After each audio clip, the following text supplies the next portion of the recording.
Selamat mendengarkan podcast ini. Shalom, saudara, salam sejahtera. Kebenaran hari ini, saudaraku, berjudul Hidup bagi Kemuliaan Allah.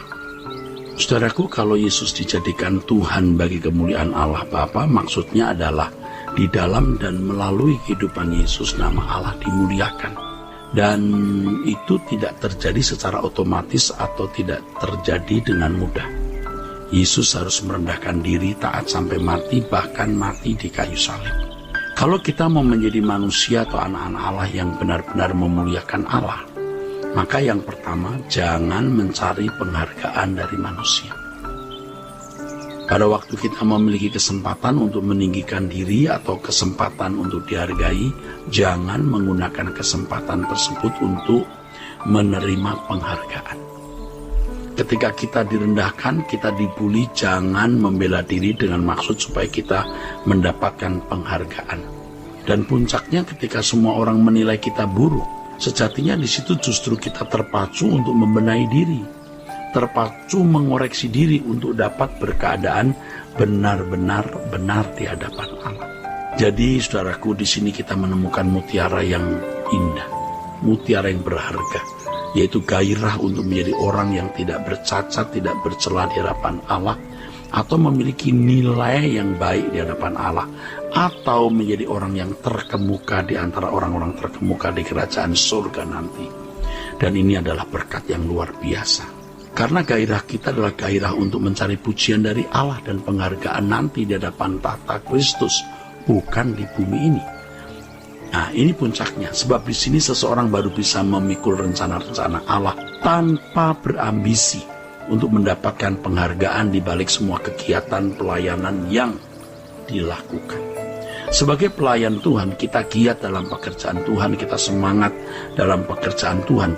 Namun sebenarnya bisa saja masih ada agenda-agenda pribadi di balik kegiatan itu. Karena kita masih mendapatkan penghargaan dari manusia, mendapatkan wow gitu loh. Orang berkata, wah dia sukses membangun sinode, sukses mendirikan STT, Sekolah Tinggi Teologi, wah dia orang baik, dia suka membela orang, wah memang wow orang itu. Nah, kita senang menikmati yang begitu-begitu. Nah, kalau kita menikmati hal tersebut, ya berarti kita masih mencari pujian bagi manusia, pujian dari manusia, dan mencari kemuliaan dari manusia, dan kita tidak memuliakan Tuhan. Jadi sejujurnya kita masih memiliki agenda di balik kegiatan-kegiatan tersebut.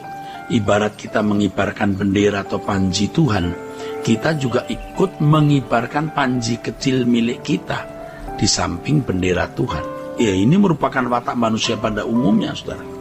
Lucifer atau setan memiliki gairah di sini. Bagaimana setan juga mau mendapatkan penghargaan atau penghormatan, dan dia juga mau memiliki kedaulatan dan tahtanya sendiri. Nah, kita harus belajar untuk tidak melakukan hal seperti yang setan lakukan. Saudaraku, ketika kita tidak lagi mencari penghargaan untuk diri kita sendiri, maka Allah akan mempercayakan pekerjaan-pekerjaan besar yang mendatangkan kemuliaan bagi Allah.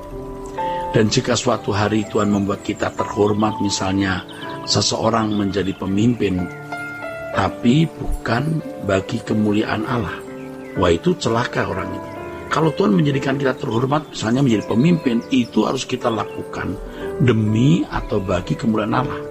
Misalnya jadi ketua sinode, bagi kemuliaan Allah. Menjadi perguruan tinggi, bagi kemuliaan Allah. Menjadi ketua ini, ketua itu, semua bagi kemuliaan Allah. Nah, tapi siapa yang tahu hal ini? Ini kan masalah pribadi. Memang pada akhirnya ini bersifat individu pribadi. Tetapi di depan pengadilan Tuhan nanti semua akan dibuka, semua akan telanjang. Jadi kalau kita misalnya di lingkungan orang-orang sekolah tinggi teologi, ya, mau jadi seorang sarjana teologi atau magister teologi atau doktor teologi, nah itu sebenarnya motivasinya untuk apa?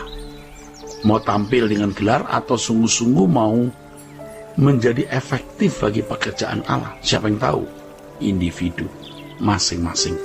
Tetapi saudara harus tahu bahwa semua kita akan ada di hadapan pengadilan Kristus.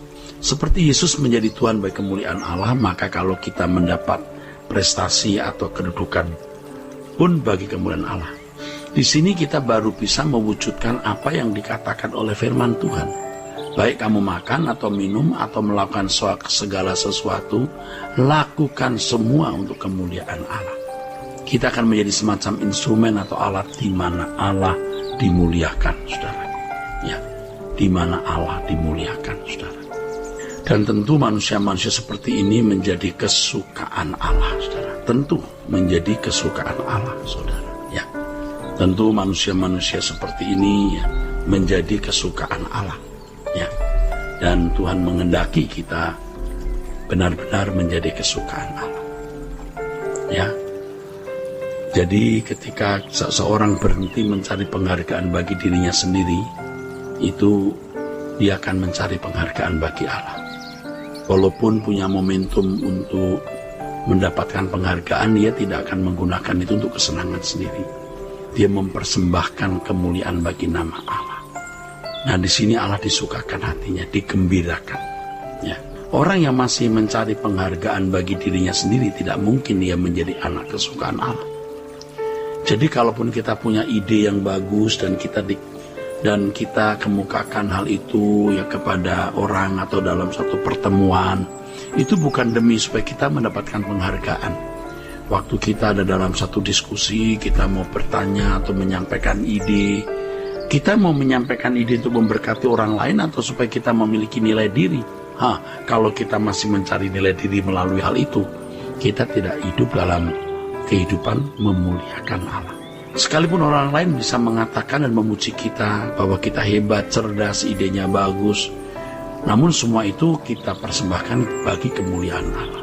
Siapa yang tahu? Tidak ada. Tetapi sikap batiniah kita harus bermain. Kita tetap menundukkan diri dan di hadapan Allah kita mengakui bahwa semua itu memang dari Allah, oleh Allah dan bagi Allah. Nanti di pengadilan Tuhan itu baru nyata, saudara. Nampak apakah hidup kita benar-benar menjadi instrumen bagi kemuliaan Allah dan menyenangkan hati Allah atau tidak. Apakah kita benar-benar memenuhi yang dikatakan firman Tuhan, baik kamu makan atau minum atau melakukan sesuatu yang lain, melakukan itu semua untuk kemuliaan Allah. Saudaraku sekalian, orang-orang yang hidup untuk kemuliaan Allah ini adalah orang-orang yang akan menjadi anggota keluarga kerajaan. Orang-orang yang pasti akan dimuliakan bersama dengan Yesus seperti yang dikatakan dalam Roma 8:17, yaitu orang-orang yang menderita bagi Dia. Orang yang hidup untuk kemuliaan Allah itu orang yang pasti mengorbankan segala sesuatu. Orang yang kehilangan hidup, harkat, martabat untuk dirinya sendiri, tetapi mempersembahkan semua itu untuk kemuliaan Allah. Dan Allah akan membawa kita pada jalan salib, jalan penderitaan. Nah, kalau orang masih mau mencari harga diri, martabat, kehormatan, prestis bagi dirinya, tidak mungkin dia bisa masuk pada perjalanan salib. Tidak mungkin dia masuk dalam lorong via dolorosa Allah. Allah akan mengizinkan orang-orang yang benar-benar mau hidup bagi kemuliaan Allah itu dalam penderitaan, tekanan, himpitan, tindisan. Tapi melalui semua itu Allah dimuliakan. Seperti yang Tuhan Yesus sendiri alami. Nah, saudaraku sekalian, jadi kalau kita tertindis, tertekan, atau kita dipuji, kita dihormati, semua harus kita persembahkan bagi kemuliaan Allah. Jadi kita merindukan semua kita menjadi orang-orang yang efektif bagi Tuhan.